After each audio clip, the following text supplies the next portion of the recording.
I'm excited about today's episode. It was time to bring in some feminine energy to the show. She's a strong advocate for women's sports. She is known for her unmatched leadership and impact she makes everywhere she goes. She's also the head coach for the Texas A&M women's basketball team. So please give a warm welcome to Joni Taylor. All right, so I'm gonna start with what's been going on with you? How's your morning been so far? My morning's been good. I actually wake up at 3:40 every morning. Wow, okay. Yeah. I started out like waking up at 5 o'clock, and when I became a head coach in 2015, I just needed more time in the day. I needed more time by myself. And then when I had kids, it went from 5 to 4, and then just over the last few years, it's bumped to 3:40. So I wake up at 3:40 every morning. And this morning we had a morning practice, and so I came over to the gym around 5:45. So I've been at work since about 5:45 this morning. We had morning practice, some conditioning. Our season is about to start in November, but practice starts next week. And then I just had a staff meeting, and so now I'm joining you. So really excited about how productive the first part of the morning is, and spending some time with you. Thank you so much. Staying busy is the best way to do it. So I want to go and start from the beginning. So how was life growing up in Mississippi for you? Life was really good for me growing up in Mississippi. I'm from Meridian, Mississippi, small town, although it's the third largest in the state, but small town. But just grew up around a community of people. My parents were educators, and so they taught almost everyone. My mom then got into administration, so I have an older brother, Jonas Crenshaw Jr. He's 16 months older than me, and we just always grew up around a lot of love, whether that was in our home, at church. We attended St. Paul United Methodist Church, or just in the community, because everybody knew us, just because of my parents being educators. And so I grew up in an environment where I was challenged early on to think big. I was around people who had done some really big things, whether it be congressmen, district attorneys, lawyers, whatever it was. And so I always knew that the expectation was for me to go be great at whatever it was I was going to do. And so just grew up in a loving environment, with people who dared us to dream our biggest dreams. Wow. Okay. So how did your basketball journey begin? I was a tomboy. Uh, I was the only girl in the neighborhood, so I played whatever the boys were playing: football, baseball, basketball, wrestling, like whatever it was, I was doing it. And my dad played basketball, and so did my mom. Not in college. My dad played at a junior college. My mom played in high school, and so we always had a goal in our backyard. And so I just played around with the guys. I knew I was athletic. I knew I was talented. Basketball didn't become like it was always something I enjoyed, but when I got deliberate and intentional about it was, I don't know what grade I was in, middle school, maybe. We had a family friend who their daughter was going to college, mhm. and she was from Natchez, Mississippi, and she was going to Tuskegee in Alabama. And so she was going to drive, and she was stopping at our house to spend the night to like split the drive up.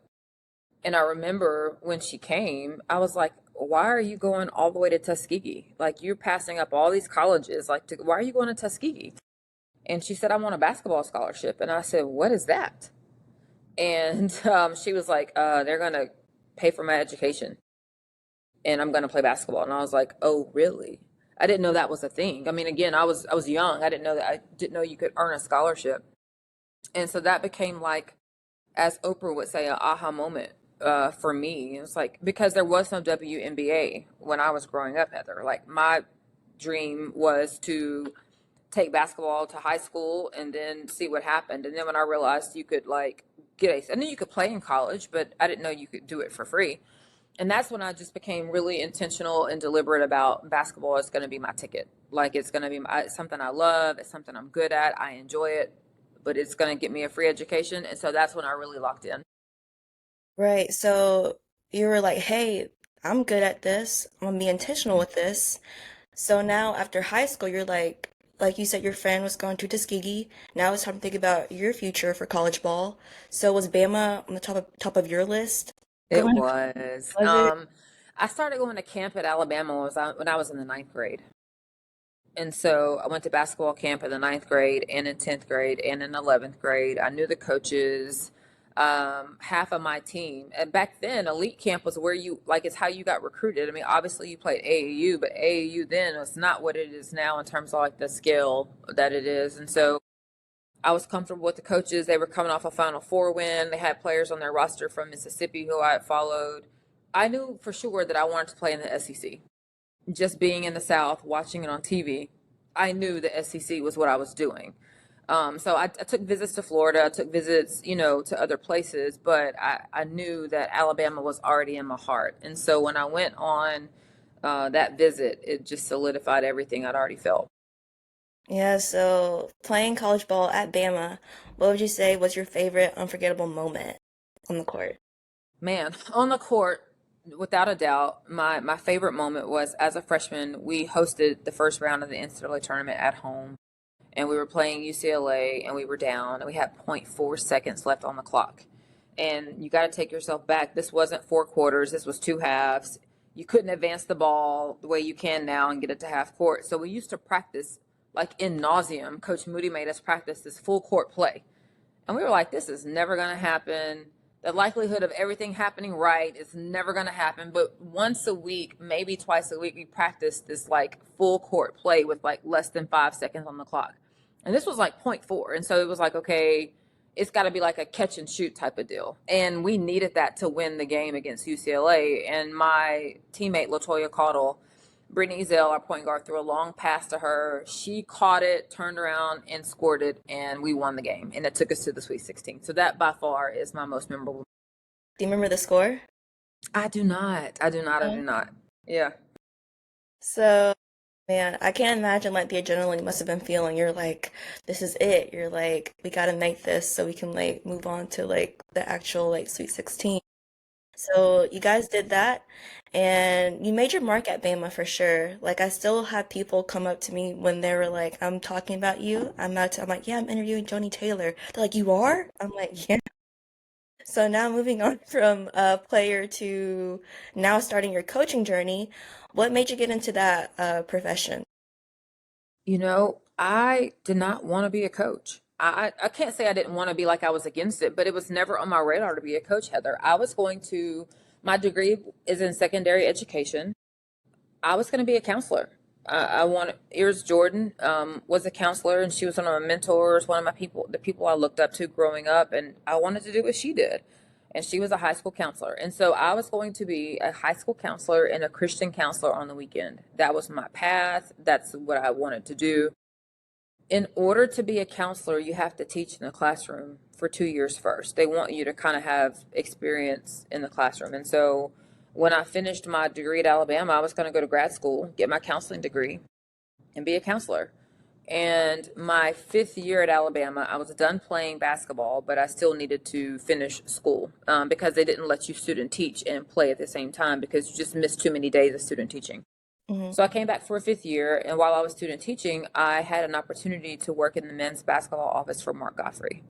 His director of basketball operations at the time was Darren Boatwright, and Darren asked me if I wanted to be his student assistant, his student worker, and I was like, sure. And so when I finished student teaching, I would go to the men's basketball office and I would work for Darren, and that is when I caught the coaching bug. I realized that our coaches do so much more than show up for practice, and obviously I was recruited and I know they have to spend time doing that, but the way you can impact lives just really, really jumped out to me during that time. And that's when I caught the bug. And then I was fortunate enough that my position coach at Alabama, Mike Murphy, he got the job at Troy at the end of that year.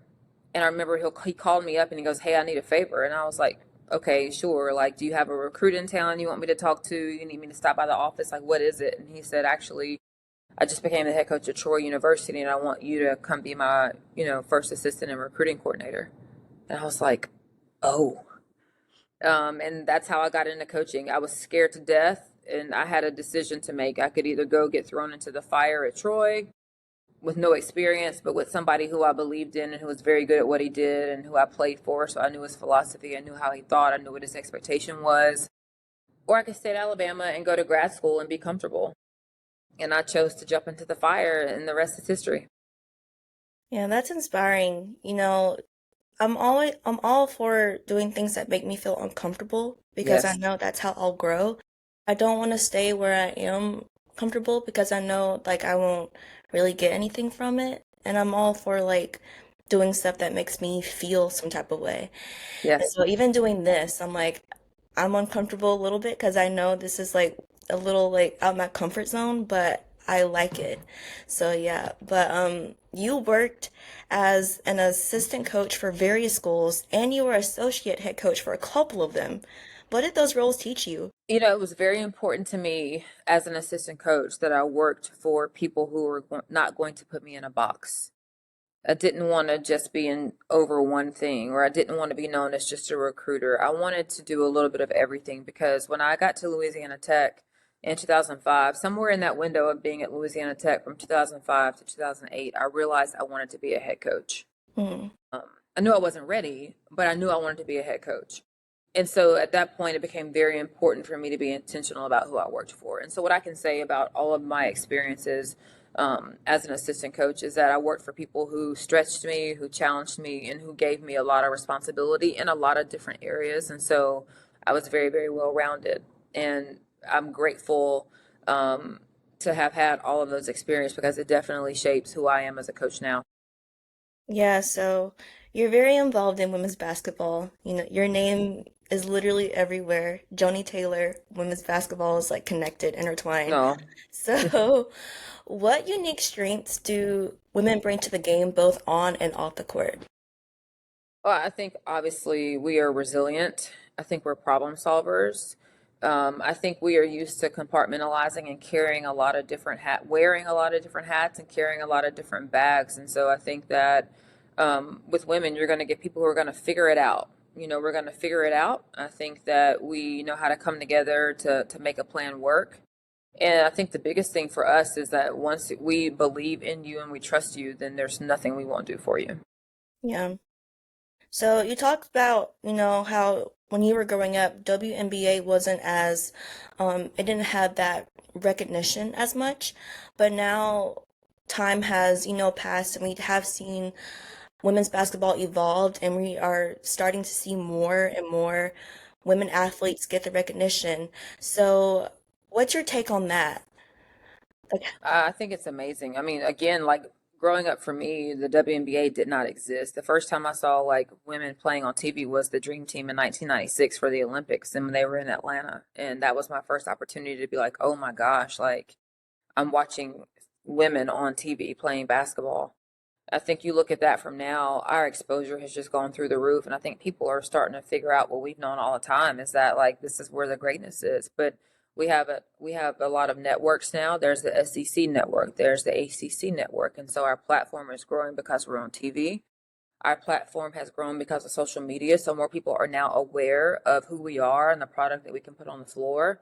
We also have a lot of girl dads who are getting invested in women's basketball, and so we are getting more support from men. And if you look at data from years ago, men and fathers did not watch women's basketball, and that number is continuing to grow as well because now they have daughters who are playing basketball, and so that has forced them to get involved and whether that's by just watching the game more or taking their daughter to games or starting an AAU program. I think all those things have contributing factors, but we just have a lot of great young women who have used their platform and their voice to promote our sport, and the talent has always been there.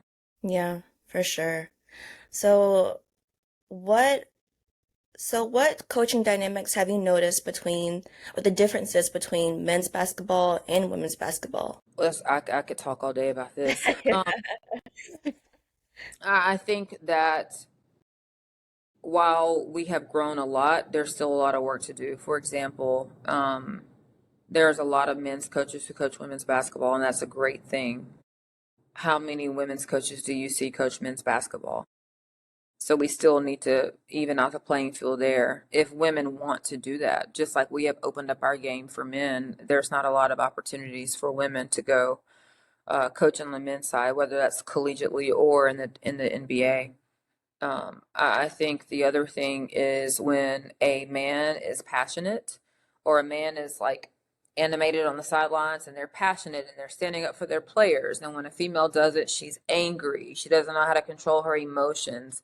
We get held to a different standard as it relates to our behavior on the sidelines when really we're just doing that. We're just exhibiting the same passion for the game that we have as well. And so I think there's a double standard in terms of how things happen. I think sometimes we get questioned more on how we made it to the top versus men. And then there's times where I can say that men have been my greatest allies and my greatest advocates. We need to continue to find men who do support us at that level and continue to put us in positions to have success and be leaders. Yeah, I always tell my mom, I'm like, it's challenging being a woman sometimes because you're under that microscope all day, every day. And it's like you really can't, you do something and it's always like, it's bigger than what it is. So it's Hmm. like I see that with women in sports and I'm like, it's okay. Like, they're human. Like we have emotions. Like we have to bury all the time and act a certain way. And it's just I feel like, and that was my next question, like what was the biggest challenge for women's sports today? But yeah, so what's the biggest challenge? I think the biggest challenge for us is to continue to fight for our worth. And you think about it, years ago, we were just trying to get fans into our games. And so our tickets weren't a lot of money, right? It may have been $10 or $20, or you could buy season tickets for $100. And we did that because we were trying to fill seats. And so we created an expectation for our fans that our value wasn't very high. And now that we have more value and we have more eyes on our game, that needs to change. But we have conditioned our fans at a lower price point. And so I think what we have to continue to fight for and be willing to take risk on is demanding what our value is as it relates to entry into games, as it relates to pay. All of that is still not where it needs to be. And so we've got to just continue to make sure that we're advocating for ourselves and for each other. Yes, that's awesome. So what's next for you? What's going, so what's keeping you busy? This team, I'm excited about our team. We start practice next Wednesday. Our first game is November 5th. So we're about to get rolling. The grind is here. And if I'm not here with our team and our staff, then I've got two daughters that are 8 and 6. And I feel like I'm an Uber driver for them at this point, like with all the activities that they're involved in. But they keep Darius and I on our toes for sure. Well, that's awesome. But thank you for taking the time out your day to talk to me, and Of it was really course. great. I really enjoyed talking to you. No, it's been great. I actually have heard a lot about you, so I'm honored that you would even ask me to be on your podcast. So thank you. No, of course, and you're like the first female I'm gonna have on my show, so I'm totally excited about that. So That's yeah, great. yeah. But thank you so much, and I'll be watching you. So yeah, go kill Tell it. Stacy and Bibbs I said hi. I will. Okay. All right, I'll talk to you soon.